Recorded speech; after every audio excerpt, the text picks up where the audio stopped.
esse é o canal Manifesto. Eu sou o Pedro. Eu sou o Arthur. E esse é o nosso primeiro episódio, nosso episódio número 0. Então hoje a gente vai se apresentar um pouco, o que a gente tá a fim de fazer aqui no canal, e mais pra frente a gente vai discutir um tema legal aí, pra começar já o primeiro episódio já discutindo. Vamos lá, Arthur. Por que a gente tá fazendo esse podcast? Qual que é a ideia? Eu acho que a ideia partiu basicamente de um desconforto que nós dois tivemos, né? De uma necessidade de conversar e de tentar debater algumas temáticas que acabaram se concentrando basicamente dentro de um espaço acadêmico. E tendo isso em vista, eu acho que isso passou muito também pela posição em que a gente se encontra, né? Então, dois universitários, né, recém-formados. Então, eu sou formado em Relações Internacionais e atualmente eu estou fazendo meu mestrado também em Relações Internacionais.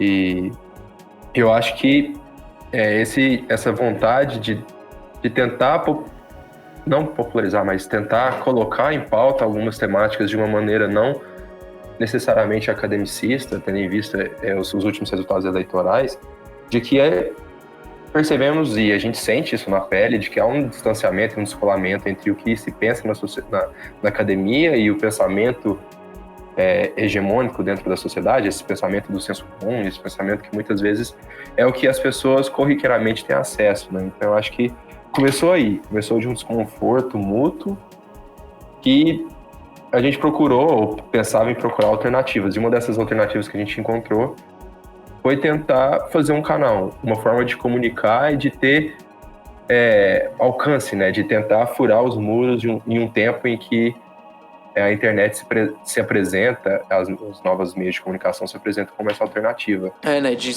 experimentar uma outra linguagem, né? Acho que sair da zona de conforto das linguagens que a gente já estava acostumado, seja quando estava dentro da universidade, se ainda tá, eu já não tô mais, eu sou formado em arquitetura, não tô mais, por enquanto, né? Algum momento a gente pode voltar. Mas acho que é isso, acho que tudo começa com desconforto pessoal, né?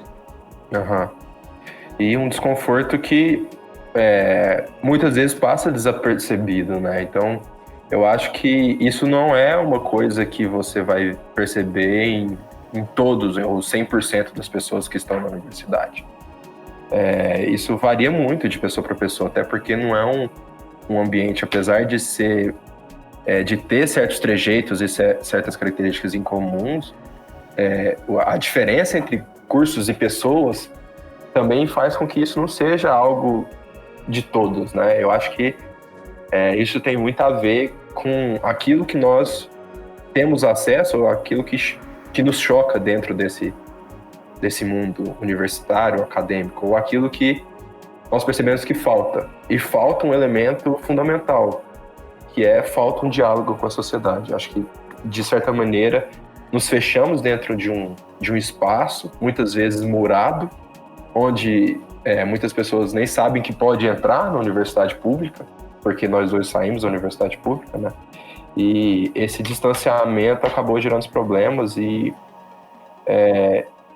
sabemos ou entendemos a dificuldade de romper com isso pelos meios e canais muitas vezes considerados normais, né? E aí a gente está nessa busca de encontrar esse caminho. E acho que também outro ponto, já saindo do que tudo começa com um desconforto pessoal, mas indo para um outro tipo de desconforto, acho que é um desconforto das coisas que a gente vê, né? E no nosso tempo. Então acho que quando a gente começou a conversar sobre a ideia de o que a gente ia fazer e de como que ia ser o formato, além dessa vontade de fazer alguma coisa e de participar com a outra linguagem, ter uma ação política com outra linguagem, também tinha um desconforto, pelo menos pessoalmente, mas acho que o Arthur também, porque a gente já conversou sobre isso, das coisas que a gente já via, do que já estava acontecendo e de quem já estava se mobilizando com canal, vídeo no YouTube, com podcast, com entrevista. Então, assim, sinceramente, esse enfim, acho que já é até bom situar aqui, esse é um podcast assumidamente de esquerda, então acho que tinha um desconforto com o que estava sendo produzido de esquerda, de conteúdo e de linguagem de esquerda. Então acho que também é uma tentativa de Claro que tem muita coisa boa, mas de somar com mais um canal que não fosse necessariamente reativo. Eu acho que a gente está num período que os principais canais, as principais falas da esquerda, e não só desde a eleição do Bolsonaro, mas isso já vem de muito tempo, uma fala quase sempre reativa e até de certo ponto conservadora. Então acho que a nossa tentativa também era montar algum canal que fosse não só para ficar lamentando ou chorando um passado que a gente perdeu, mas para que discutisse o presente, discutisse que tem muita coisa boa acontecendo e projetar as nossas ideias e os nossos sonhos para o futuro. Então acho que tem uma ideia de fazer um canal que traga sempre um conteúdo mais propositivo e mais propositivo tanto de pauta quanto de ideia e muito menos reativo. E muito menos repetidor de chavão, que eu acho que é outro problema também, que acho que a esquerda também, pelo menos a maioria da esquerda, está se colocando numa posição de repetir muito chavão, e eu acho que isso não está colando muito mais. Eu acho que o primeiro movimento que a gente faz nesse sentido é um movimento de colocar os nossos pensamentos também em conflito, porque o Pedro acho que não destacou, mas a graduação dele é em arquitetura, né? Então, nós saímos de pontos de partidas diferentes, de formas de estudo, de ensino e de conteúdo diferente, né? Apesar de dentro de um mesmo campo ideológico. De um mesmo campo de ciência humana também.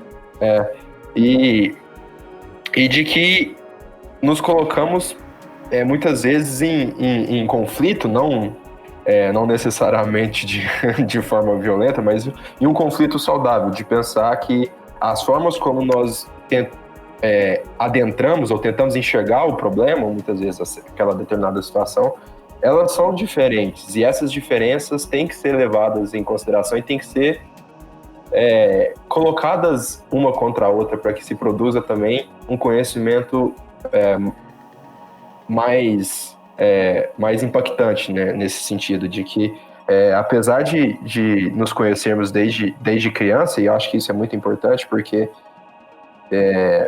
vivemos muita coisa, passamos por caminhos que em um determinado momento foi similar, foi parecido, se distanciou por um tempo, já que moramos em cidades diferentes durante a graduação, mas que volta a se reconectar, e nessa reconexão surgem esses desconfortos, essas vontades de fazer mais, de pensar mais, e de pensar que dentro da própria ciências humanas temos também formas de se enxergar um problema que é diferente no seu ponto de partida, mas que muitas vezes se conectam no final. Eu acho que isso também dá uma qualidade maior de pensar, olha, apesar de parecer algo muito próximo, né, ambos de esquerda, ambos com essa vontade de propor mais, mas que as nossas formas de pensar e de situar também vão ser conflitantes e vão apresentar diferenças ao longo do podcast. Eu acho que isso enriquece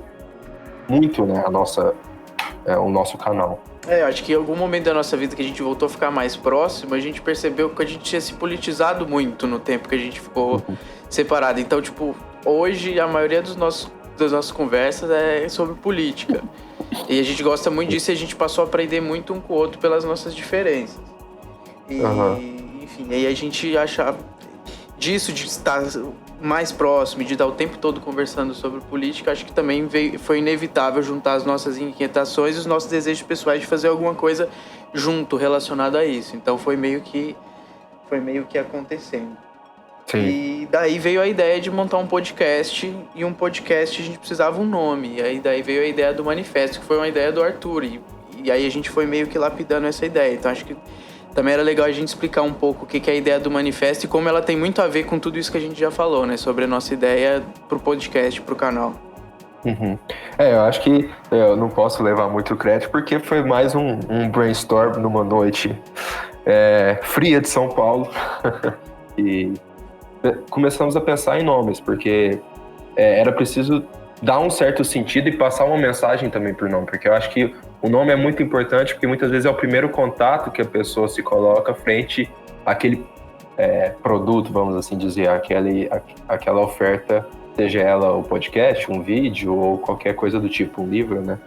E dentro desse sentido de necessidade de melhorar a mensagem, ou seja, a forma como a mensagem entre o emissor e o receptor, que no nosso entendimento vem sendo falha nos últimos anos, muitas vezes pela dificuldade de se fazer essa conexão, veio a calhar esse nome do manifesto, né? Porque o manifesto, na sua essência, era um livreto que tinha por objetivo, muitas vezes, facilitar a leitura daquele operário, daquele cidadão do campo, de uma forma de pensar ou de uma teoria, de uma doutrina que muitas vezes era muito mais complexa, né?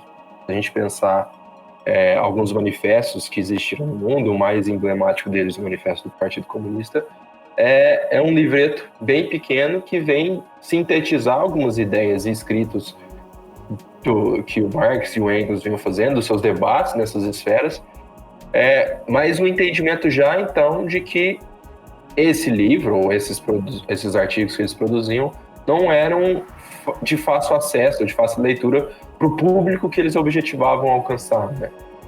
Eu acho que o manifesto vem muito nesse sentido, de tentar encontrar uma forma, um meio de fazer com que a mensagem não seja carregada de jargões, de pensamento e de teorias puramente acadêmicas, mas de pensar uma comunicação mais fácil, de entender o contexto onde a gente se encontra e procurar fazer esse diálogo de forma igual, porque, no fundo, apesar de imaginarmos que o conhecimento científico é sempre superior aos outros tipos de conhecimento, a valorização desses conhecimentos originários, de conhecimentos da sociedade, muitas vezes se perdeu na academia, e isso é fundamental. Essa posição que por muito tempo muitos se colocam de superioridade intelectual, gera um conflito, gera uma oposição daqueles que a gente quer conversar e quer dialogar. Então, acho que o manifesto é muito no sentido de tentar nos conectar com essas pessoas, de facilitar essa comunicação. E justamente porque o manifesto é um texto curto, que vem passar de uma forma rápida uma mensagem, que às vezes até é relativamente complexa, ele obriga uma síntese. E como ele é sintético, como ele é curto, como ele é rápido, ele não funciona como necessariamente uma doutrina, né? Ele funciona muito mais como uma fagulha, como um ponto de partida para um processo.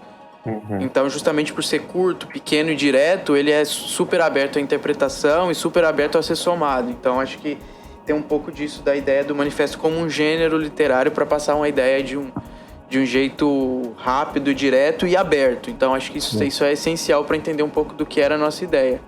E propositivo também. E propositivo, né? Claro, 100% crítico e propositivo ao mesmo tempo, né? Enfim, acho que isso tem muito a ver com o que a gente tinha pensado, inicialmente como a ideia do canal. E acho que outro ponto legal da ideia do manifesto, que conforme a ideia vai batendo na cabeça, é que eu acho que a ideia, o nome manifesto coloca em conflito uma coisa que eu acho que vai aparecer o tempo todo aqui por esse caminho nosso, que é, ao mesmo tempo, uma raiz em ideias que podem até ser consideradas antigas, mas uma raiz em um campo ideológico, em uma tradição ideológica, uma tradição de luta, e ao mesmo tempo a necessidade de repensar o que é um manifesto e como faz sentido, como faria sentido um manifesto nos dias de hoje, né? Então acho que a ideia do manifesto coloca sempre em tensão as coisas que a gente quer, as raízes que a gente quer manter, o respeito que a gente tem pelas ideias, pela tradição das ideias, mas também a vontade que a gente tem em repensar as ideias e pensar essas ideias antigas daqui para frente. Então acho que isso vai estar sempre em tensão daquilo que a gente quer, das raízes que a gente coloca os pés e para as coisas que a gente olha para o futuro repensando essas próprias raízes. Então isso está sempre, essa contradição e esse conflito imagino que vão estar sempre presentes nas coisas que a gente vai estar discutindo e conversando aqui.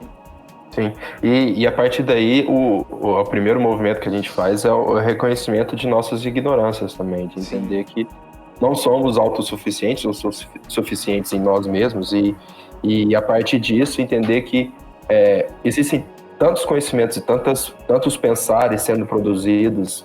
E tantas práticas tantas ações sendo produzidas também, né? Não só pensar. que nos motivou também a pensar uma coisa que é muito comum em vários outros canais, vários outros podcasts, que é o ter conosco também outras pessoas que vão se intercalar, vão aparecer mais de uma vez, ou vão fazer algumas aparições mais raras, mas de entender que essa construção e esse somatório, ele necessariamente passa por contribuições de outras pessoas, de outras áreas, de outras formas de pensar, de práticas, e isso também vai ficar muito bem claro no canal quando a gente estiver adentrando as temáticas em si, de que essas pessoas que vão somar com a gente também trazem seus próprios ideias, suas próprias noções e seus próprios entendimentos de teorias e práticas que já aconteceram, do atual presente das coisas, e vamos tentar, junto a elas, fazer alguns pensamentos do que pode vir a ser, ou do que é possível fazer. Né? Sim, acho que isso é o fundamento, né? Eu lembro quando a gente estava conversando logo no comecinho sobre a ideia, eu falei, a gente estava conversando que eu achava que não tinha sentido a gente fazer esse podcast se fosse só nós dois. Que a gente precisava muito bater numa tecla, isso era uma brisa que a gente estava na época, acho que até hoje, claro, que é a ideia do Ecologia dos Saberes. Eu falava, Arthur, a gente precisa fazer um canal, um podcast, o que quer que seja, numa pegada dessa de Ecologia dos Saberes. Quer dizer, de o manifesto e o canal manifesto ser um processo, né? Uma coisa da gente ir construindo rede. Tanto rede de pessoas, de conhecer pessoas novas, quanto redes de trazer ideias novas, trazer resultado de pesquisa, trazer conhecimento de experiência de militância, experiência de coletivo, de movimento social. Então, acho que isso, assim, desde o início eu tenho batido nessa tecla com você, que acho que esse precisava ser sempre o nosso norte, o que ia ser que a gente traria de diferente, que é ser o canal ser um processo, da gente ir aprendendo coisas novas e trazendo, aprendendo com pessoas que a gente fosse atrás e que a gente fosse conhecendo. Então acho que isso é tipo essencial, não teria nem como pensar nesse canal se fosse só nós dois dando opinião. E isso também vai um pouco de um desconforto com a própria linguagem. Acho que a gente tá numa época de uma linguagem muito de vlog e de entrevista, e a gente não quer fazer aqui nem vlog, nem entrevista, a gente quer fazer conversas e quer fazer um processo, né? Sim. E aí a gente procurou pensar e planejar uma forma de construir, de fazer o canal, né? E aí acabou que a gente chegou em duas propostas, em que a princípio nos alegrou, nos contentou, mas e que pode sofrer mudanças no futuro, que não dá para cravar como que vai ser, mas a nossa ideia hoje é de ter duas formas, né? De dois tipos de programa. Primeiro, um hall principal de vídeos, ou uma sequência de vídeos principal, que estão dentro dessa lógica do manifesto, né? Se nós pensarmos o manifesto como um livreto, como um gênero literário, ele é composto também muitas vezes por capítulos, né? Então, a nossa ideia é que esses capítulos sejam feitos por séries ou por temáticas, macrotemáticas. Ou temporadas, são blocos, né? Sim. E esses blocos teriam cerca de 5 a 6 episódios, variando para mais ou para menos, onde nós tentaríamos explorar alguns conceitos e algumas ideias e tentar pensar ou vislumbrar propostas a partir de problemas, a partir de práticas e a partir de ideias, né? E de leituras também, claro. Claro. E isso permearia todo o debate, todo o trabalho, a lógica principal do canal, que é esse pensamento de, olha, para mais do que reativos, pensamos que é possível fazer isso. E isso com a participação desses inúmeros convidados que irão somar com a gente, né? E para bolar essa estrutura. E o outro meio seriam episódios muitas vezes mais curtos, episódios que não necessariamente teria ou terá alguém conosco, mas que seriam episódios onde eu e o Pedro poderíamos ser um pouco mais loucos nos nossos pensares, onde a gente procuraria é fazer um debate ou apresentar, discutir algum tema muito mais esporádico, alguma coisa que vem acontecendo, alguma notícia, alguma coisa que nós sintamos essa vontade de debater, né? Então, é isso. Então, isso vai acontecer ao mesmo tempo, né? Então, a graça de a gente poder fazer esses episódios livres é porque a gente não fique sempre preso no episódio que vai estar rolando da temporada. Então, a gente vai ter um planejamento para tá sempre fazendo os episódios da temporada, mas se vier uma outra ideia, vontade de falar de outra coisa, a gente tem um outro formato de episódio mais livre. Então, isso vai estar acontecendo o tempo todo, esses dois tipos de episódios. Exato. É isso aí? Eu acho que a única coisa que falta é tentar planejar quem seriam essas pessoas que participariam conosco, né? Isso a gente vai fazendo aos poucos, né? É uma pesquisa também que a gente faz e atrás das pessoas. E das dificuldades iniciais, né? Porque quem somos nós? Um canal novo, não tem conteúdo ainda, não tem ouvinte. Talvez ninguém esteja ouvindo isso aqui agora. Então, dentro desse contexto, a nossa ideia é que a gente sempre chame pessoas que tenham um pensamento parecido ao nosso, porque essa é a nossa ideia principal de tentar mostrar um projeto de esquerda, mais do que só ser reativo, como o Pedro bem explicou. E essa tentativa vai passar muitas vezes por chamar conhecidos, mas também de tentar acessar outras pessoas, né? Pessoas que a gente julga que possa contribuir bastante para esse debate. E essa é a graça também de fazer o podcast, né? Que o formato de podcast possibilita a gente fazer as coisas à distância. Então, nossa ideia então é quanto antes conseguir trazer pessoas de longe, trazer pessoas que a gente não conhece, mas que a gente pode começar a conhecer, mas a gente entende que talvez no começo isso vai ser mais difícil, a gente vai trazendo pessoas que já estão mais ou menos na nossa rede de amigos, o que não é um problema também. Muito pelo contrário. Adoramos. Claro. E manter isso também, né? Sim. Também é importante pra gente manter. Beleza? Então, pra hoje pra gente já começar discutindo alguma coisa e já nesse formato de episódio mais livre, a gente resolveu discutir a pesquisa Conservadorismo e as Questões Sociais. Que é uma pesquisa que foi recém-publicada pela Fundação TID Setúbal. É uma pesquisa que está aberta para download. É só entrar lá com dados de se você é estudante, se é profissional e tal, que eu imagino que seja alguma coisa interna deles. Mas é uma pesquisa que está aberta, o relatório de pesquisa inteiro, um relatório de 60 páginas. Mas é uma pesquisa muito legal e a gente acha que seria legal começar o nosso canal discutindo essa questão, porque ela faz um retrato bem legal do presente, né? Exato. A pesquisa sumariza bastante também do que a gente vem tendo ou lendo do ambiente brasileiro, né? E acho que, apesar de não ter se iniciado nesse último processo eleitoral, eu acho que ela ficou muito latente dentro do processo eleitoral. Então, eu acho que a pesquisa, ela é algo muito além do que só uma leitura do ambiente, mas ela também nos traz muitas coisas sobre o que a gente quer, né? Que é esse tipo de canal, essa forma de mensagem. E acho que a pesquisa ela vem procurar fazer uma leitura sobre o imaginário, sobre a forma do pensamento conservador no Brasil. Mas não aquele o conservador mais radical, muitas vezes, né? Porque quem for ler a pesquisa, na explicação, né, da amostragem que eles fazem, vai perceber que são excluídos basicamente os mais liberais da sociedade e os mais conservadores. Mas a média da população brasileira continua sendo conservadora, né?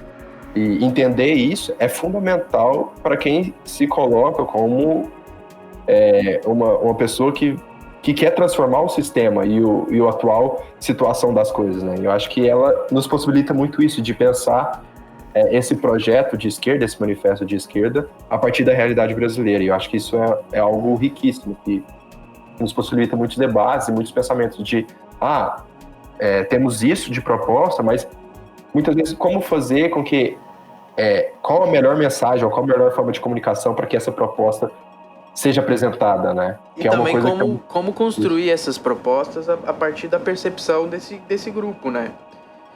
Sim.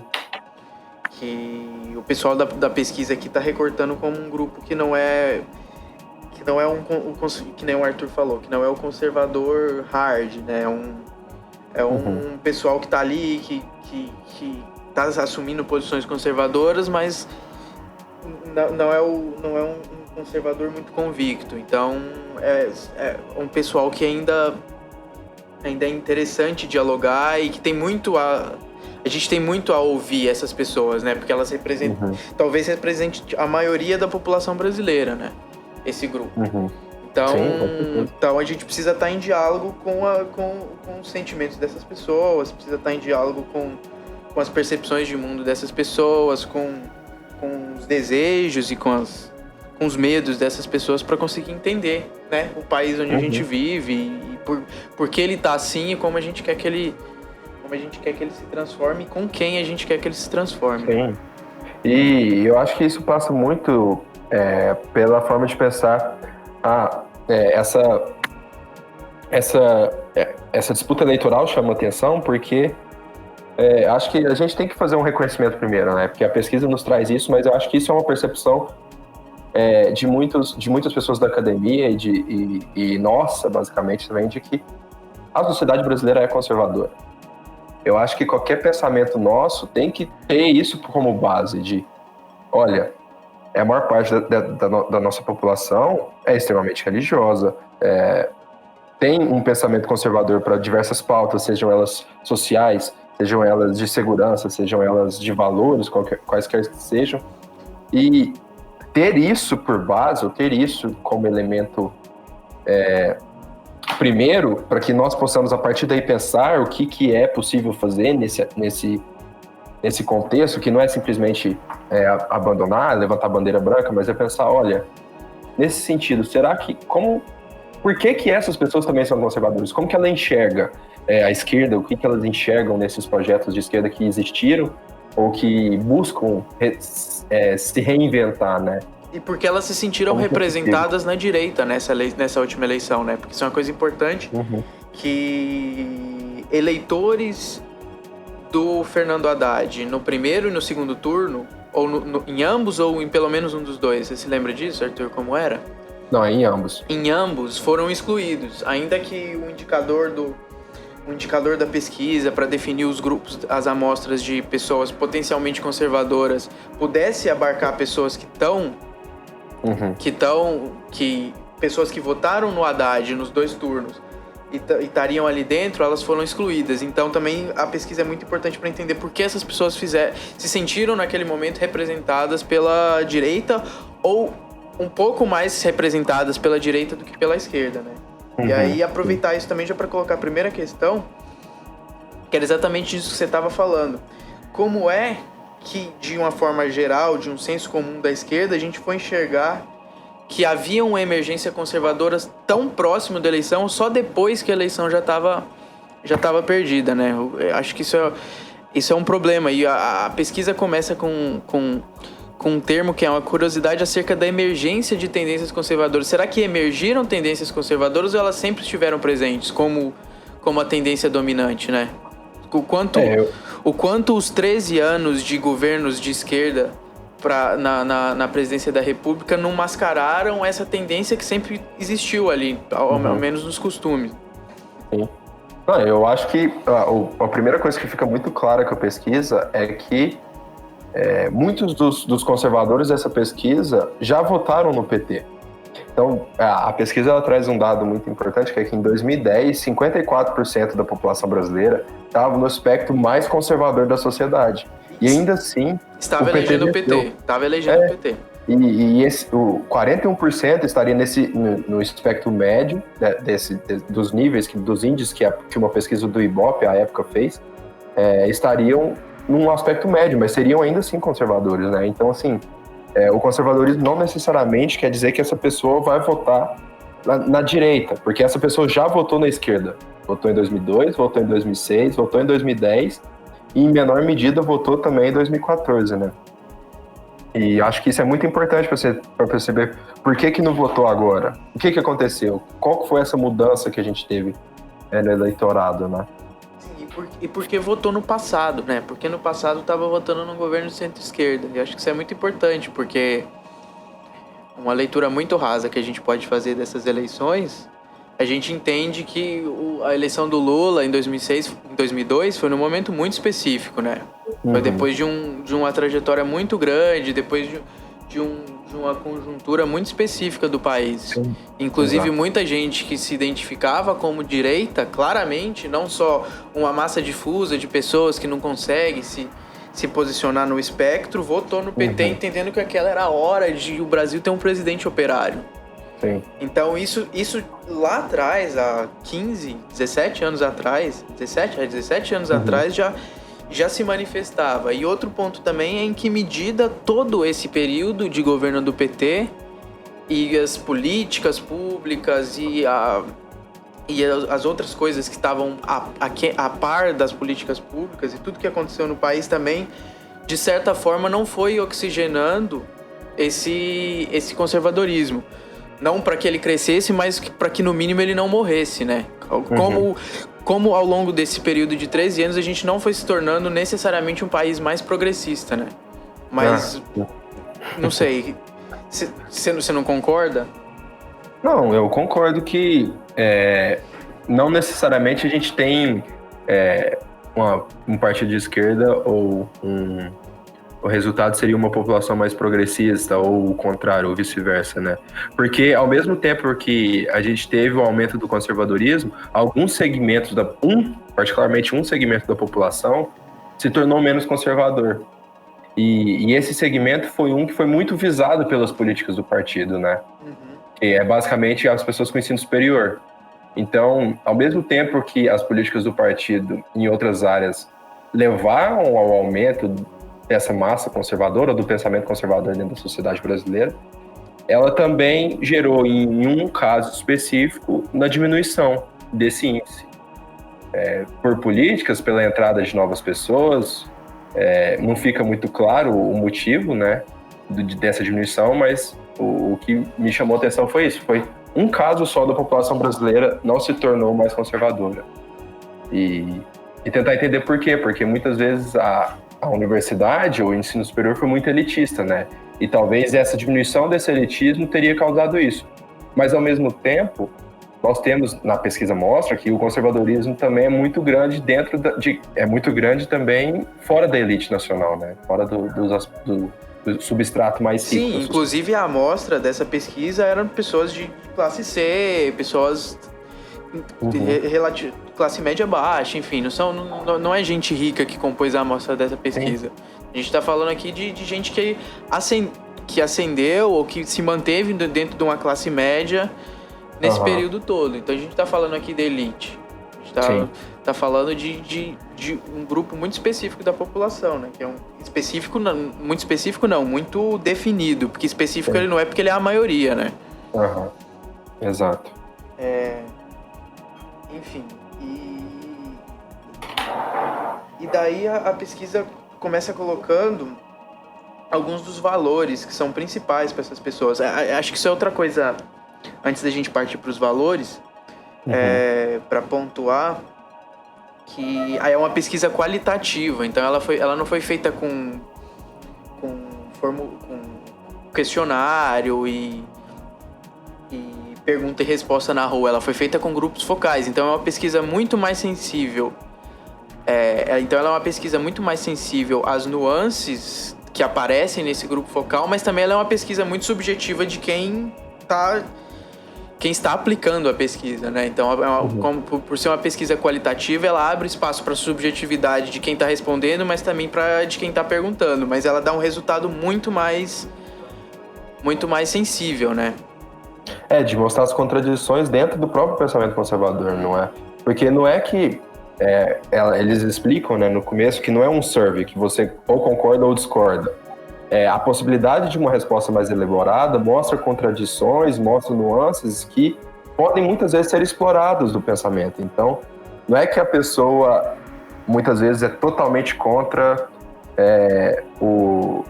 o casamento homoafetivo, por exemplo, que é um dos índices da pesquisa, mas ela mostra que mesmo dentro dos conservadores, há diferenças na forma de se observar, de se enxergar e de se opor.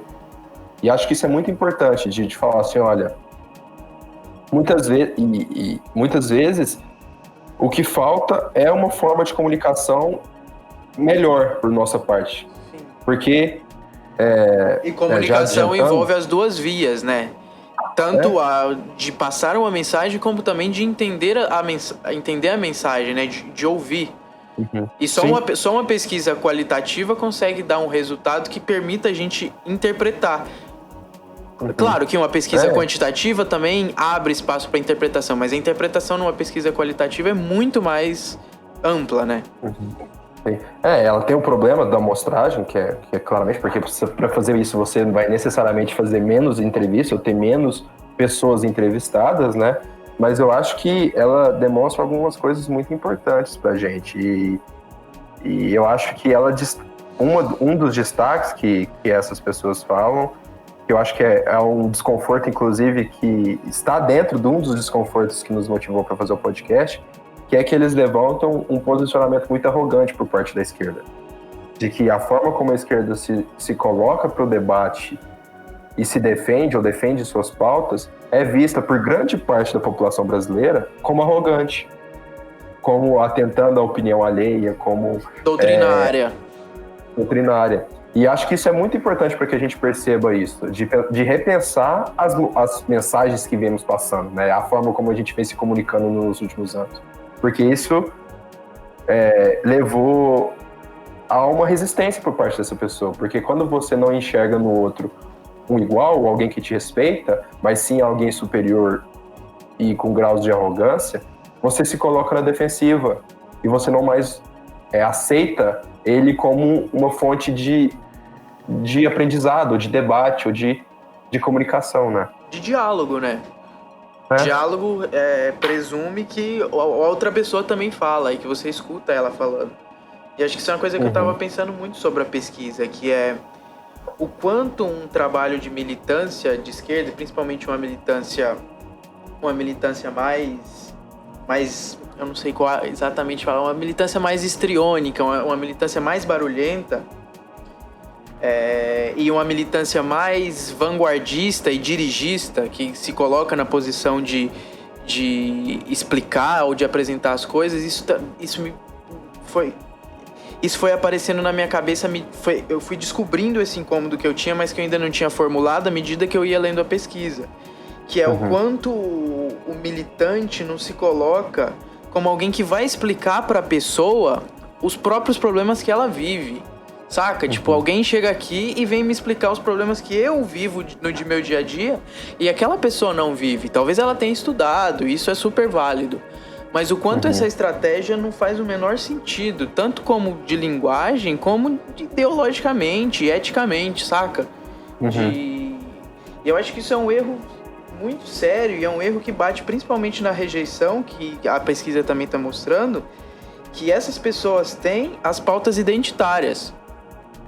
Porque geralmente as pautas identitárias são aquelas que são apresentadas por outros pra me contar sobre os meus problemas, saca? Tipo um homem explicar pra uma mulher o machismo, tipo um branco explicar pra um preto o racismo, sabe? São coisas que são esquizofrênicas e que não fazem o menor sentido. Mas por outro lado eu entendo que são muito difíceis, porque a nossa tradição de militância e de pedagogia e de ação política tem um pouco desse dirigismo, principalmente, saca? Então, acho que das coisas que eu pensei que eu achei que eram das mais importantes da pesquisa era isso, como a gente repensar, construir junto com as pessoas um entendimento dos problemas delas e construir junto e não explicar, saca? Isso reflete muito na posição das pessoas frente à universidade pública também, ou à universidade em geral, que muitas vezes a nossa militância, ela nasce ou se fortalece dentro do convívio acadêmico universitário, né? Então, a minha oposição às lideranças e às militâncias da esquerda se tornam muitas vezes uma oposição também à universidade. E não só à universidade, mas ao professor doutrinador. Sim. E aí essa pessoa começa a muitas vezes a dar voz ou a entender que é realmente necessário uma reforma universitária onde o professor tenha menos força, onde se tem um maior controle de órgãos superiores à universidade, seja do executivo, do legislativo ou do judiciário, para que se controle essa militância. Se associa muito a isso, né? Como se a universidade fosse a militância da esquerda. Sim. Então, é perigoso, porque a universidade, ao mesmo tempo que é um oásis, vamos dizer assim, dentro de um deserto conservador, só que essa minha interpretação também é ruim, porque o oásis seria o melhor lugar dentro de um contexto onde não há vida do deserto, que há vida, mas para os nossos olhos, ou para a nossa... A gente se enxerga, a universidade se enxerga como oásis, né? Enquanto a sociedade não a enxerga como um oásis. Exato. E muitas vezes se enxerga como uma ameaça, seja ao meu padrão de vida, a minha religião, ou a minha inteligência, né? Que é o que você estava falando, que a pessoa não tem a minha vivência. Vem você vezes... aqui, você sai da universidade, você vem aqui na minha casa, na minha quebrada, me explicar como é que funcionam as coisas aqui, sabe? Sim. Não tem o menor sentido. E aí, o que eu tava reparando que me dá mais força pra eu enxergar que isso é real, é que nas falas da pesquisa, onde essas pessoas consideradas conservadoras apresentam maior sensibilidade a questões identitárias, tipo homofobia, ou racismo, ou machismo, são quando elas relatam que isso aconteceu com elas, ou com conhecidos delas.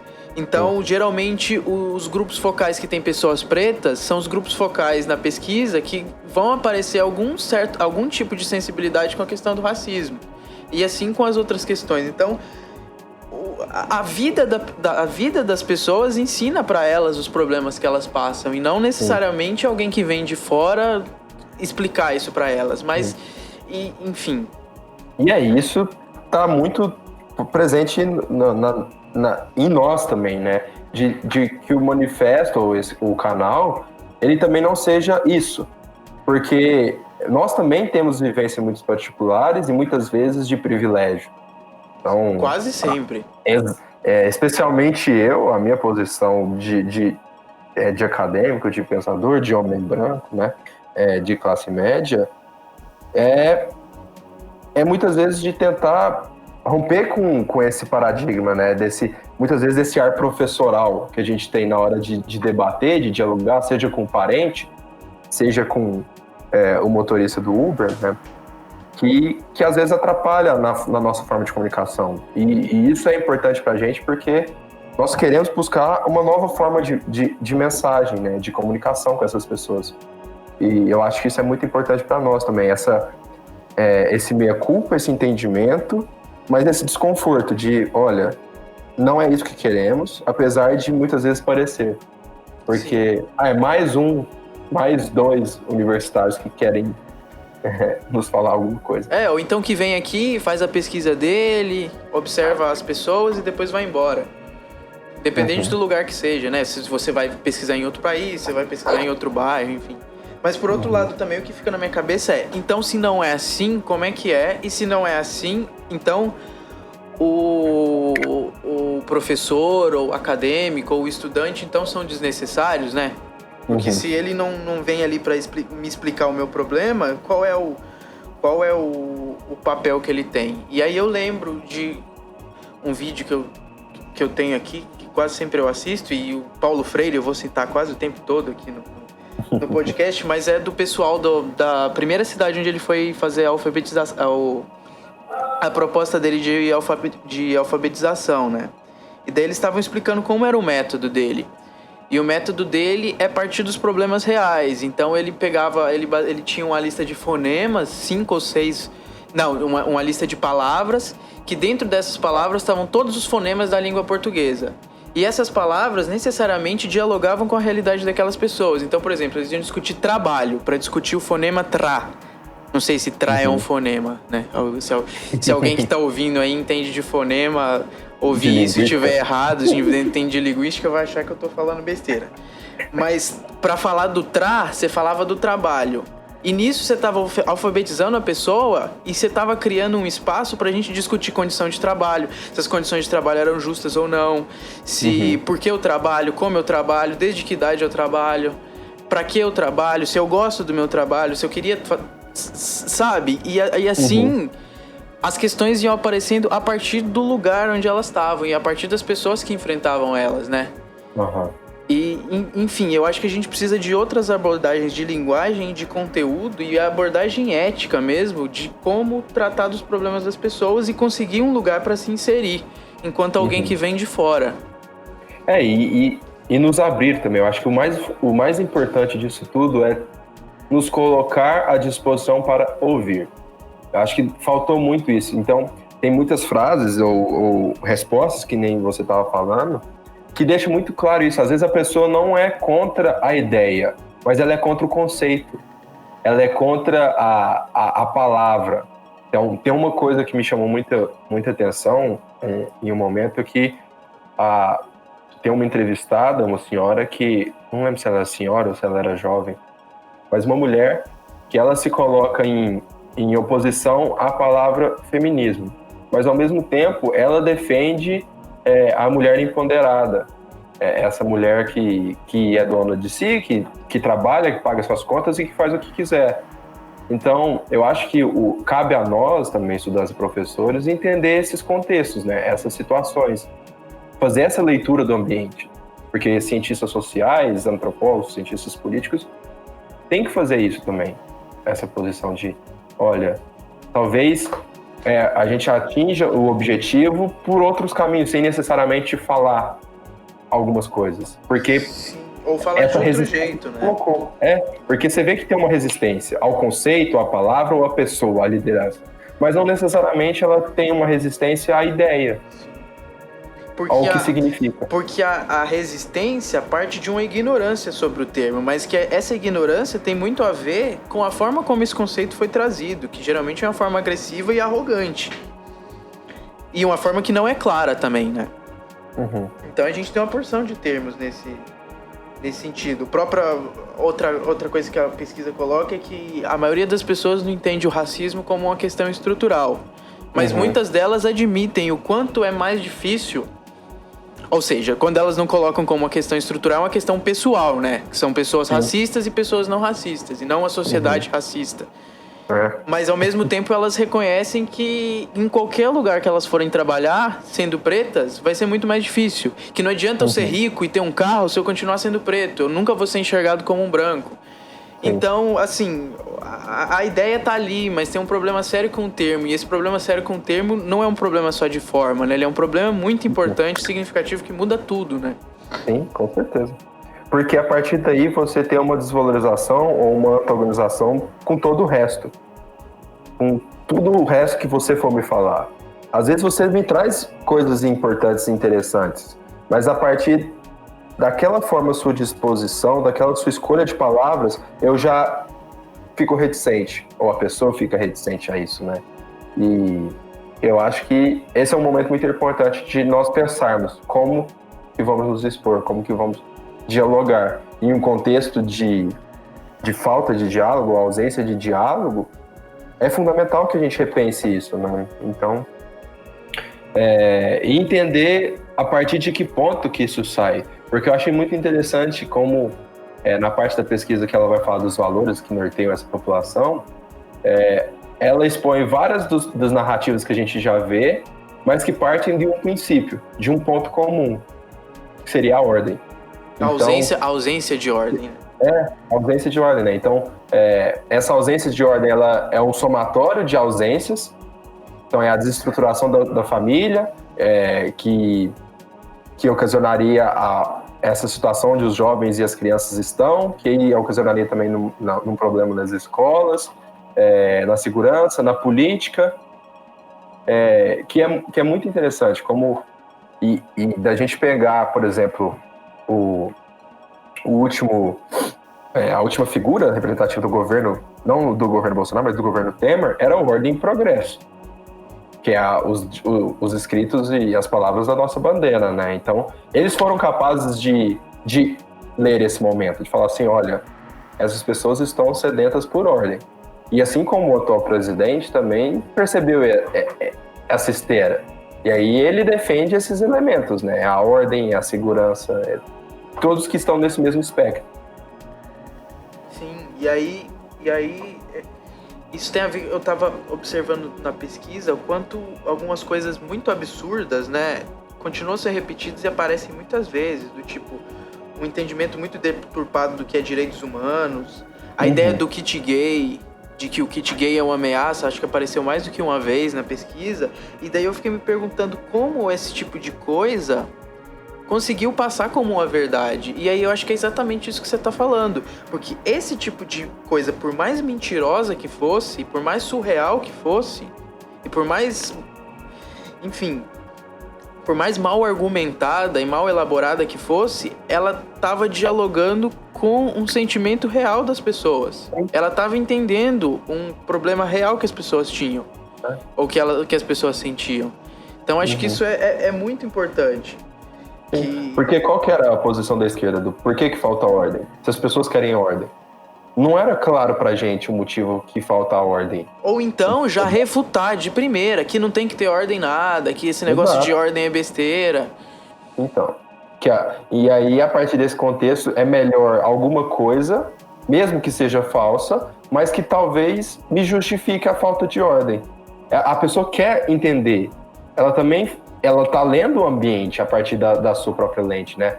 Falta ordem. Mas por que falta ordem? Aí eu olho, alguém não me apresenta, outra pessoa me apresenta que o motivo dessa não ordem, né? Ainda que falso. Falso. Então e me apresentam uma proposta para retomar a ordem. E quanto mais simples essa proposta, mais eficaz ela vai ser. Exato. Porque a pessoa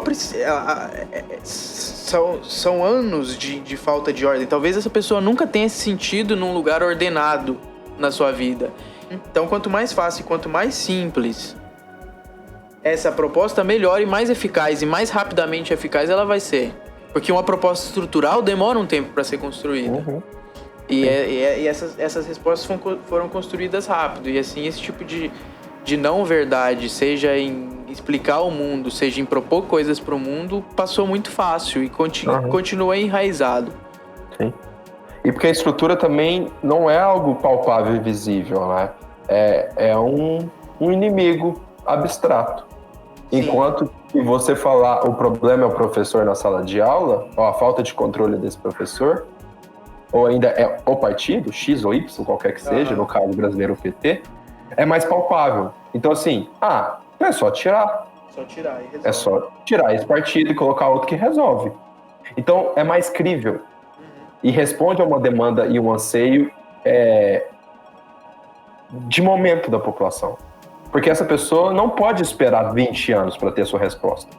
Sim. Porque 20 anos significa muitas vezes não ter uma casa, não ter o alimento, não ter o emprego. Morrer. Exato. E aí como que eu espero?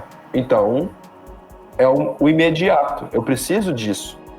Então o que eu acho que tem aí é uma inteligência que é muito louvável e que precisa ser considerada, e uma sensibilidade que é de ouvir e valorizar o problema das pessoas. Por mais que no fundo você não concorde com as suas convicções ideológicas, sabe? No fundo eu não acho que ordem seja eu posso não achar que ordem seja um valor importante. Mas a gente tem uma massa de gente no país que considera esse valor importante. Como é que eu vou dialogar com isso? Como é que eu vou entender? Como é que eu vou aprender com isso? Pra formular a minha ideia de mundo, né? E não refutar já direto e tentar explicar pra ela que um valor que é muito caro pra ela tá errado. Se eu parto desse pressuposto de tentar ir lá no fundo e explicar que um valor tá errado logo de cara, eu já perco de princípio a possibilidade de diálogo. E se tem alguém com outra visão de mundo que entende isso, eu já perdi pra esse cara, né?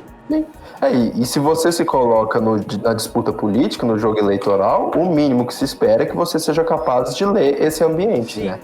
De tentar entender esse contexto no qual a sociedade se insere, em um contexto onde essa desvalorização das instituições, essa deslegitimação das instituições, seja da universidade, seja das mídias, dos meios de comunicação, ocasionam numa ausência de uma narrativa de verdade. Ou seja, a verdade, ela não é universal. Não, a verdade é construída. E aí essa verdade passa a ser facilmente maleável. Porque se eu deslegitimei o mensageiro, ou seja, o jornal tem interesses próprios. E aí o que ele me traz é a forma dele de ver e ler o mundo. Então, aquele meio de comunicação alternativo, aquele canal no YouTube, qualquer que seja, esse canal que você fala, também tem a sua própria verdade, em tese. E aí, a verdade que me convém, ou a verdade que mais se aproxima da minha realidade, parece ser que melhor explica o ambiente, né? Sim, e porque a outra coisa importante que estava na pesquisa é que quando questionadas essas pessoas se elas enxergavam alguma solução, ou se elas eram capazes de elaborar alguma solução para os problemas, elas não conseguiam enxergar e elas tinham muita dificuldade em apresentar solução. Então, isso demonstra uma fragilidade muito grande, né? E daí, isso me lembra que essa semana eu estava discutindo com um amigo sobre exploração da miséria, das diferentes formas de miséria, né? E ele estava argumentando que a esquerda é quem explora a miséria e tal, e eu fiquei pensando que não, na verdade qualquer um que tá numa disputa de poder vai explorar a miséria das pessoas. Enfim, a miséria é um capital político, né? O desemprego é um capital político, ou a insegurança é um capital político, e de certa forma isso também talvez não seja nenhum problema. Nossa, você está explorando a miséria. Não, você está escutando. Talvez é só um exercício de escutar e de entender que os sentimentos das pessoas são legítimos, saca? Tipo, as pessoas estarem a fim de ordem é um sentimento legítimo e que não tem que ser refutado de princípio, né? E daí explorar a forma como se trabalhar com esses sentimentos e construir essas coisas juntos ou separado, de cima para baixo, de baixo para cima, que aí é uma coisa que vai ser discutida. Agora, escutar as misérias e as mazelas das pessoas não necessariamente é um problema em si, né? Na verdade é uma virtude. O que eu acho que a gente precisa entender é que é uma virtude, né? E eu acho que tem pelo menos mais de 200 anos, talvez, que a gente não está escutando. Quase 200 anos, vamos. Porque tem um livro também que eu gosto bastante, que foi escrito no século XIX, nos 1800, que ele traz 4 palavras que definiriam os anseios da sociedade francesa à época, que é ordem, propriedade, religião e família. E isso foi escrito lendo a Sociedade Francesa de 1850, 1848, 1850. Então, na pesquisa, fica muito claro que esses 4 elementos são ainda muito importantes para o pensamento conservador nacional. E de que continuamos errando ao não valorizar isso, ou ao não enxergar isso para a nossa construção como campo político, como campo eleitoral, ou como formação política mesmo, propriamente dita. Então, o Luiz Bonaparte foi capaz de ler esse contexto, né? Enquanto nós, muitas vezes, nos perdemos essa refutação a priori, como você estava explicando. Já de cara, refutamos, ou falamos que isso não é importante para o momento, porque isso é uma posição política de direita ou conservadora. Só que a gente não é capaz de entender que isso permeia ao pensamento da sociedade. E que isso foi construído, né? Isso não é natural, esse desejo. Sim. Isso foi construído, que todo trabalho... Se a gente quer reforçar isso, se a gente quer transformar isso, a gente precisa, primeiro de tudo, entender isso. E o que me parece que ter sido um problema nesse percurso todo, que a gente está chamando de emergência ou de oxigenação, ou qualquer coisa que seja, do conservadorismo, passou por esquecer ou deixar isso de lado, porque estava tudo indo bem. Então isso não era um problema. Aí a gente percebeu que isso era um problema quando virou o dia e o presidente era o Bolsonaro. Exato. E muitas vezes esses elementos, da forma como as respostas são expostas pelas pesquisas, não foram desvalorizados ou prejudicados por políticas de esquerda. Que eu acho que isso é o mais interessante, porque se a gente for pensar que, por exemplo, um dos principais elementos que os entrevistados apontam para a desestruturação das famílias é a entrada da mulher no mercado de trabalho. E isso não necessariamente iniciou-se com um movimento revolucionário de esquerda. Mas teve muitos movimentos liberais de direita mesmo, que defendiam a posição da mulher, ou a entrada da mulher no mercado de trabalho e essa independência feminina. Só que isso se perde. Eu acho que falta esse entendimento. Ou mesmo na oposição aos direitos humanos. Os direitos humanos, a Declaração Universal dos Direitos Humanos, nasce de um contexto de vitória estadunidense das democracias liberais na Segunda Guerra Mundial. E então são os Estados Unidos, que muitas vezes é o símbolo máximo de nação, por muito do pensamento conservador e principalmente para o atual presidente, como capitaneando as políticas de direitos humanos no mundo. E não nasce da esquerda, nasce do conjunto eu prefiro falar que nasce do conjunto da sociedade, no qual se inclui também a esquerda, de certa forma, e alguns agentes da esquerda. Você não acha? Eu acho que a gente teve uma porção de coisas que não é... Assim, o que eu acho que tudo isso vai deixando o nosso assunto mais complexo é para entender que não é culpa de A ou culpa de B, né? Essa construção do conservadorismo no Brasil, ou essa manutenção do conservadorismo no Brasil, é um processo social que envolve a sociedade como um todo. Não, isso sim. Com certeza. E das próprias coisas que as pessoas se queixam, tipo, as pessoas se queixam de falta de ordem, de que as crianças não respeitam mais os pais, que a mulher vai trabalhar, que as crianças estão sexualizadas, que a família não é mais unida, que tá todo mundo no celular, mas as próprias pessoas também são agentes dessa transformação, né? Então, o que eu acho que o problema, no fundo, é, primeiro, a gente querer reduzir esse problema a um problema de culpa de A ou culpa de B, e assim achar uma solução fácil. E o segundo problema é de não entender. A dificuldade que a gente tem, talvez seja uma dificuldade humana, de entender os processos enquanto eles estão acontecendo. Porque sinais de tudo isso a gente já tinha há muito tempo. Sabe? Pra gente estar assustado, a gente ter ficado assustado somente agora. Sabe? Acho que a gente já tinha sinais de tudo isso há muito tempo atrás. Nossa vida é permeada por esses sinais. Mas eu acho que foi muito rápido essa transformação. Porque, beleza, o conservadorismo, ele sempre existiu, mas ele se demonstrou, foi representado por figuras e posicionamentos muito diferentes, especialmente nessa década, né? Então, você pensar que ele é representado em 2010 pelo Serra, em 14 pelo Aécio, em 18 pela figura do Bolsonaro, são muito conflitantes e contrastantes entre si essas figuras também, né? Essas figuras onde são colocadas essa alternativa conservadora, né? E como ele é também, assim como nós, incoerente muitas vezes, ou que lhe falta também um maior entendimento ou leitura do contexto. Mas isso também, se você faz uma leitura só a partir da política institucional. Eu acho que a política não institucional era quem realmente estava dando sinais do que a gente estava se transformando, do que a gente ainda continuava sendo, sabe? Eu acho que, de certa forma, a política institucional, ela criou um cobertor por cima de uma arena onde a política não institucional estava acontecendo ali o tempo todo. Então, quer dizer, tipo, em 2013, essa tensão estava muito clara nas ruas. Tinha gente de todo tipo nas ruas se manifestando junto, mas tinha uma tensão velada ali entre um...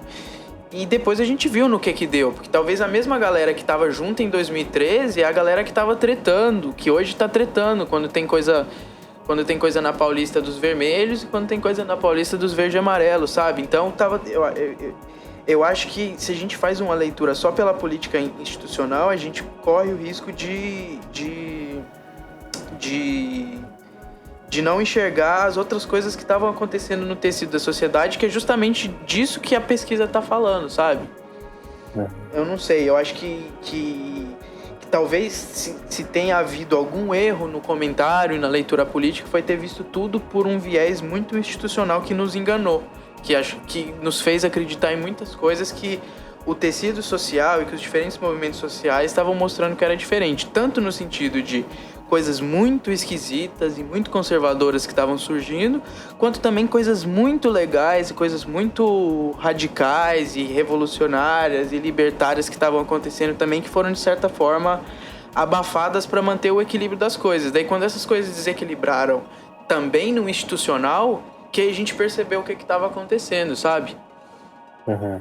Não sei, eu ando meio nessas brisas. Não, sim, com certeza, esse lado é muito importante, mas é porque, e esse é um dos grandes, dos momentos que vamos colocar as nossas formas de leituras diferentes, que é porque eu acho que a política internacional, a política institucional, apesar de dar esse cobertor também, ela é grande responsável pela manutenção dessa situação. Porque, sim, exatamente.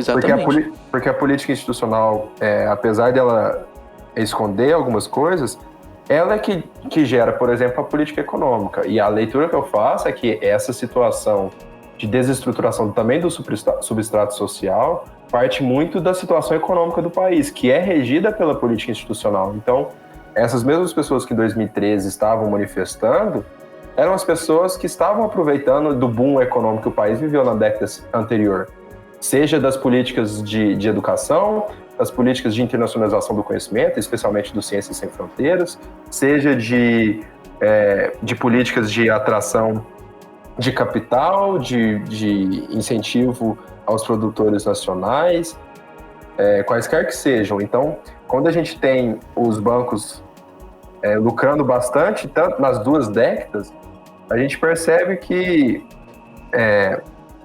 a política econômica ela influencia muito também essa posição do substrato da sociedade mesmo. Eu acho que, apesar dela não ser a única lente, eu parto muito dela, de tentar entender por que essas pessoas de 2013 Sim. até então não tinham essa força. Essas pessoas não estavam com esses tipos de manifestação e tudo mais. Isso acontece no momento que a nossa economia começa a desandar. E aí, por resultado, influência majoritariamente das escolhas da política institucional e dos suas contradições, né? Sim, então... sim. Eu acho que são as duas coisas ao mesmo tempo. Que, por outro lado, todas essas coisas, esse sentimento nostálgico que aparece muito relacionado com a sensação de falta de ordem, tudo isso estava acontecendo nesse período. Quer dizer, a gente estava ao mesmo tempo vivendo a melhor época do Brasil e vivendo das melhores coisas e tal, experimentando o maior, né? Não sei se foi, acho que foi o período de maior crescimento do Brasil. Desde o milagre econômico. Desde o milagre econômico foi o período de maior crescimento. Uhum. Mas ao mesmo tempo, todos esses problemas que hoje existem, esse sentimento, que hoje existe nessas pessoas, esse sentimento de falta de ordem, tudo estava sendo construído, saca? Tipo, nessa época que eu imagino que tenha sido construído a perda desses laços familiares, foi nessa época que a mulher começou em maior escala a trabalhar, foi nessa época que as crianças começaram a conviver com rede social, a se amadurecer cada vez mais cedo, em algum sentido. Foi nessa época que a gente começou a enxergar mais a corrupção, ainda que ela sempre tivesse acontecido. Foi nessa época que a gente começou a enxergar mais ela acontecendo, desde a época do mensalão, desde a época até um pouco antes do Collor, enfim, todo esse período. Então, o que eu acho é que toda a contradição desse período e depois e dentro dessa contradição está incluso como uma força que guia a política institucional, mas essas contradições estão acontecendo todas no âmbito da vida e do cotidiano. Tudo isso foi explodir nisso que você está falando, que aconteceu muito rápido. Os fenômenos, a materialização simbólica dessas coisas, que é eleger um presidente, que é trocar muita gente no Congresso, que é aparecer um partido completamente novo, que é pôr um ex-presidente na cadeia, empichar uma presidente, sabe? Então, essas coisas, assim, me parece que essas coisas simbólicas só veio coroar uma construção social que é muito antiga e muito contraditória. Só que, ao mesmo tempo que isso acontece, ela também é meio esquizofrênica, porque... Completamente. Um dos pontos que a pesquisa coloca é a sensação de impunidade na sociedade, e especialmente no que diz respeito à corrupção, né? Só que se você for pegar, o partido que proporcionou a autonomia necessária para o Ministério Público e reaparelhou a Polícia Federal é o partido que elas entendem como sendo o partido capitaneado, o partido dirigente da impunidade, né? Sim. Então, isso é muito interessante você perceber, porque o partido que possibilitou que surgissem meios de combate à corrupção, a sensação de impunidade dessas esferas, o criador, a presidenta que ratificou a ficha limpa e foi impeachmentada. Então, você pensar nisso também é muito louco de se imaginar. Como que esse ambiente não foi lido? Que é corrupção, impunidade, mas quem que propiciou esses meios de combate, né? Sim, mas é porque o evento impeachment é um evento simbólico muito mais potente que o evento reforçar a Polícia Federal, né? Simbolicamente, essas coisas têm um peso muito diferente. E daí, para as pessoas conseguirem fazer uma leitura disso, é muito mais fácil você fazer a leitura do tempo a partir dos eventos mais simbólicos, né? Dos eventos que têm mais peso. Não sei. Eu não consigo explicar isso. Mas é real.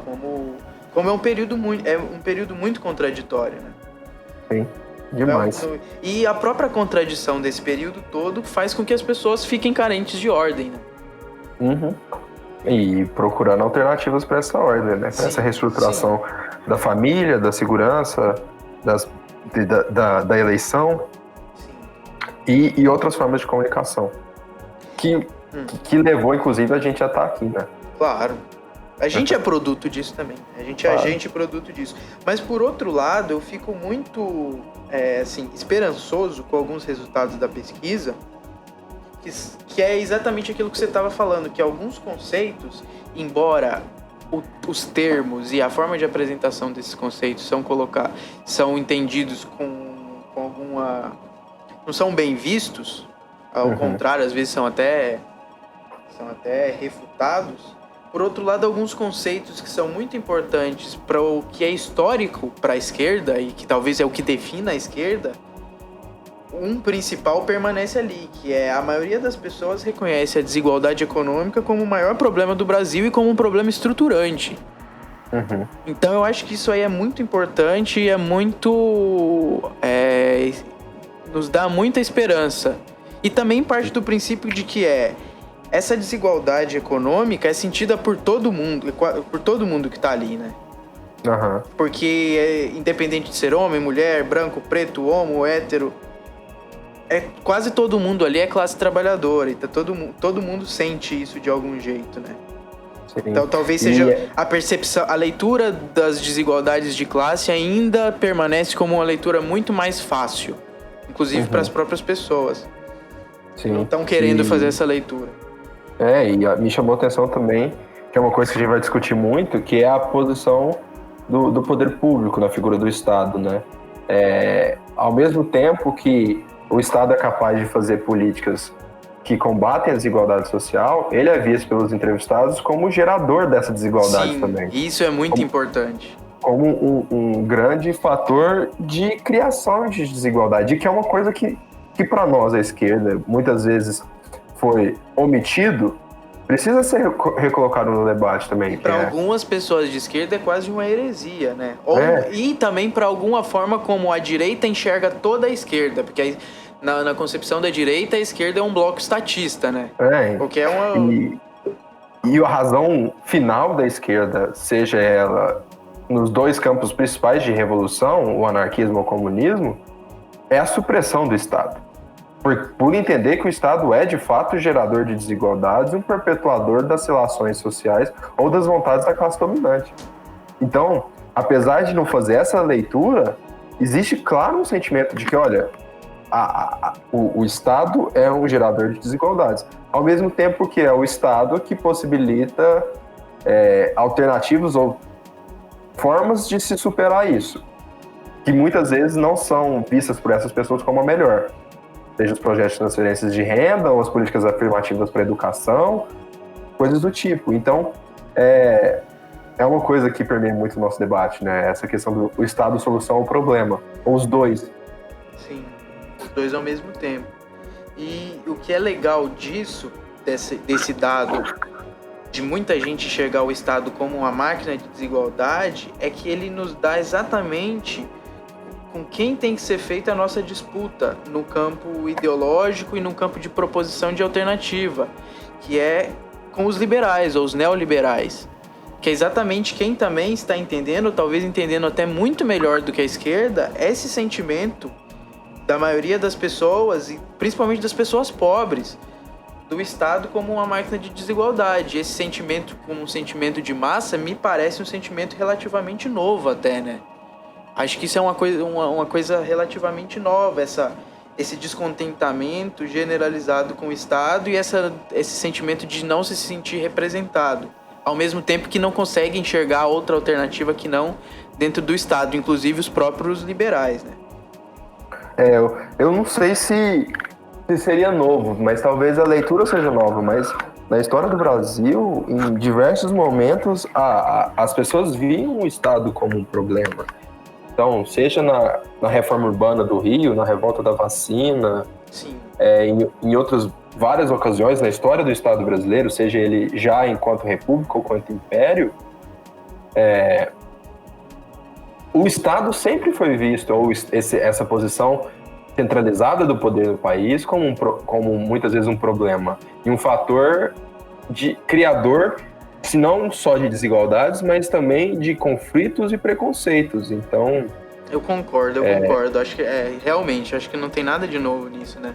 Eu lembro daquele dia que a gente saiu de um debate, um debate sobre segurança, e que um dos palestrantes falou que para a maioria das pessoas no Brasil, principalmente as pobres e pretas, a ditadura não acabou, né? E que essa democracia que a gente valoriza tanto hoje, que a gente construiu, talvez seja um sonho de classe média, um sonho burguês, né? Então, para a maioria das pessoas, o Estado, então, nunca tenha sido, né, essa possibilidade. Só talvez para um certo grupo em que, em algum momento, o Estado foi muito bom e que garantiu uma porção de privilégios, alguns justos, outros não necessariamente. Enfim, talvez para a grande massa das pessoas, elas nunca se sentiram representadas, né? E a gente tá achando que isso é novo. Não é novo nada. E aí você encontra outras incoerências e disputas dentro desse discurso, porque ao mesmo tempo que o Estado é problema causador de desigualdades, o Estado deve ser responsável, por exemplo, pelo aumento das políticas de repressão, por gerar ações mais punitivas para os crimes, o garantidor maior da segurança, o Estado, enquanto poder judiciário, que deve ter penas mais pesadas, seja ela de perpétua, de morte, ou a redução da maioridade. Então, esse relacionamento da população, de nós com o Estado, também é muito conflitante em diversos momentos, né? E isso permeia todos os pensamentos, tanto na direita, quanto na esquerda, quanto nos conservadores, quanto nos liberais. Porque isso é algo que a gente tem que realmente colocar em debate, né? O que de fato vem sendo o Estado e o nosso relacionamento com ele, né? E qual é a proposta de esquerda que vai dialogar com esse sentimento de desconfiança e de nenhuma representação e de medo do Estado? Porque a proposta da direita está colocada. E é geralmente o que vem associado a essas opiniões, que é uma opinião empreendedorista, ou uma opinião meritocrática, ou uma opinião individualista.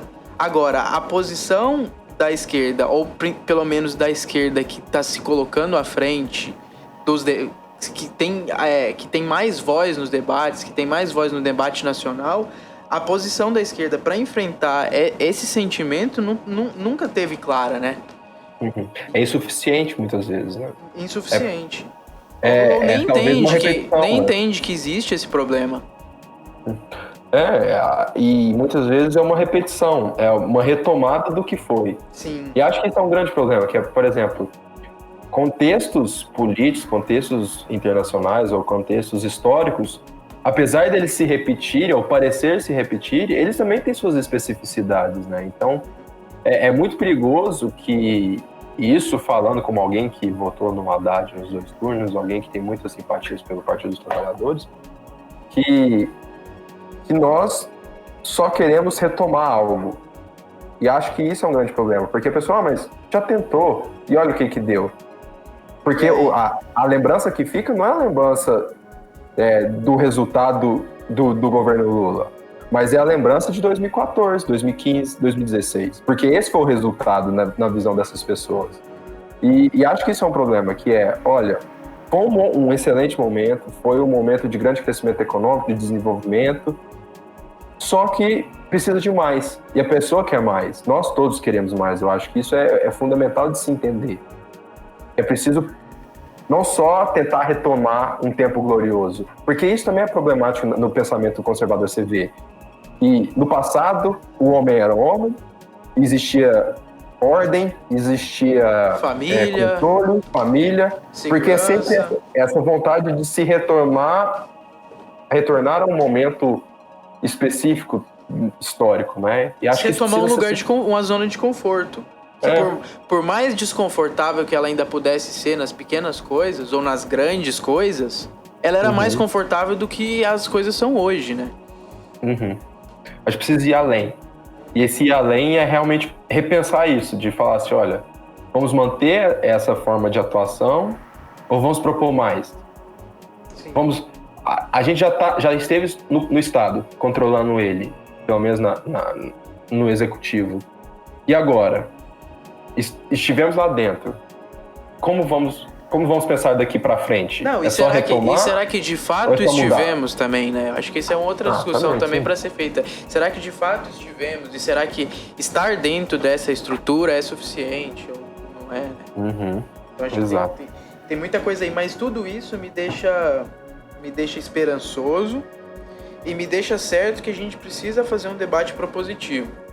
E precisa fazer um debate propositivo que encare os neoliberais como interlocutores muitas vezes qualificados, muitas vezes sensíveis, ainda que a gente discorde completamente, que isso ainda não deixou de ser um conflito, e um conflito de classe real. Sim. Mas entender que a gente precisa fazer um debate, porque este pessoal está fazendo. E que essa ideia, esse individualismo e essa meritocracia construída, inclusive das pessoas que nunca viram a meritocracia acontecer na vida delas, foi um trabalho que foi feito. E que foi um trabalho que partiu das próprias vivências das pessoas, e que essas próprias pessoas também foram agentes de construção dessas ideias, e não só um receptor, né? Então a gente precisa fazer um debate para trazer proposta e construir proposta junto da mesma forma que foi feita. E fundamental que a gente escute isso, que saiamos desse nosso espaço, né? Que era um grande problema que a gente via. Muitas das vezes a gente ia em muitos encontros e debates e palestras que o público era majoritariamente de esquerda, assim como nós, pensava muito igual, e o discurso da pessoa não mudava, seja para esse público em casa, vamos dizer assim, jogando em casa, seja no debate na TV. Sim. Isso é um problema, de não se entender o seu interlocutor. Sim, e aí... Porque isso mostra que você não está lendo o ambiente. E aí no final ninguém lê nada, sabe? Porque aí ninguém consegue enxergar o problema do outro. Porque aí a sociedade não consegue enxergar o problema da universidade, a universidade muitas vezes não consegue enxergar o problema da sociedade, acha que o que se tira de conclusão ali é suficiente. E aí ninguém se enxerga, né? Ninguém consegue entender o problema do outro, né? Sim. E eu acho que a pesquisa é muito enriquecedora, e eu acredito que tanto eu quanto o Pedro indicamos bastante para que todos leiam ela, todos tentam, pelo menos deem uma passada de olho para tentar. Não, é muito fácil de ler, porque eu fui ler ela esperando que tivesse gráfico de pizza e aquelas tabelas repetitivas, e não tem nada disso, né? Foi lendo que eu descobri que era uma pesquisa qualitativa, então ela vai ter muito mais recortes de falas das pessoas que foram entrevistadas e a própria interpretação dos entrevistadores. E é pequeno, é bem diagramado, é bonito, então é bem tranquilo de ler. Acho que 1 horinha dá para ler a pesquisa e dá para tirar as conclusões dela. Apesar de eu ficar muito chocado com algumas falas, mas não chocado de surpreso, mas chocado de que isso realmente, as pessoas realmente pensam dessa forma, eu fico ainda muito esperançoso, porque tem muita coisa ali no fundo que ainda não se perdeu completamente, sabe? Ainda tem muito valor ali no fundo que tá presente. Mas eu queria fazer uma última crítica, na verdade, uma única crítica, por enquanto, à pesquisa, que é e, assim, é muito mais uma crítica à pesquisa não ter feito ter colocado essa ressalva no corpo da pesquisa do que necessariamente eles não terem feito dessa forma. Que é a amostra da pesquisa é Porto Alegre, Rio de Janeiro, Belo Horizonte e Recife. Não, São Paulo e Recife. São Paulo e Recife, isso. Então a gente continua tentando explicar o Brasil pelas metrópoles e continua tentando explicar o Brasil pelas metrópoles do Sul, do Sudeste e no máximo do Nordeste. Então eu acho que isso é um problema. Não que eu imagino as dificuldades de pesquisa, de financiamento de pesquisa, mas eu acho que isso precisava ser uma ressalva, que é... A gente tem muito Brasil aí que não está sendo enxergado, e eu acho que se a gente tivesse uma amostra maior, talvez a gente conseguisse enxergar, se não as mesmas coisas, pelo menos com algumas outras nuances diferentes, sabe? Eu acho que tem... Com profundidade maior. Enxergar o pessoal do campo, a diferença campo e cidade, a diferença das cidades médias, das cidades pequenas para cidades grandes. E eu acho que, inclusive, isso é uma coisa que a gente precisa ter sempre consciência nas nossas pautas, até porque o Arthur está agora numa cidade média, a gente é de uma cidade média, e que às vezes a gente vem para São Paulo e fica tentando explicar tudo pelas dinâmicas de São Paulo. Enfim, eu acho que a gente precisa enxergar que a cidade é maior do que o centro e que o Brasil é maior do que o Sudeste. Mas eu acho que a minha crítica é só para que eu acho que isso poderia estar colocado como uma ressalva na pesquisa, que considerem que isso aqui é uma amostra de um território específico, que algumas diferenças regionais, infelizmente, a gente não vai conseguir enxergar na pesquisa. Mas acho que isso é uma questão importante para o resultado, sabe? Mas, enfim, não tira o mérito da pesquisa, que é uma coisa muito importante que a gente fez toda essa conversa hoje. A gente poderia fazer muitas outras conversas só baseado nela, né? E acho que ela foi também importante para o prosseguimento do projeto, né? Porque é a partir dela que a gente pegou algumas ideias e talvez pensou em uma ordem cronológica para as nossas temporadas, para esses nossos capítulos e séries que vão permear esse tipo de conteúdo, que é essa parte desses episódios que a gente vai tentar construir esse manifesto. E qual que é a primeira temporada, Arthur?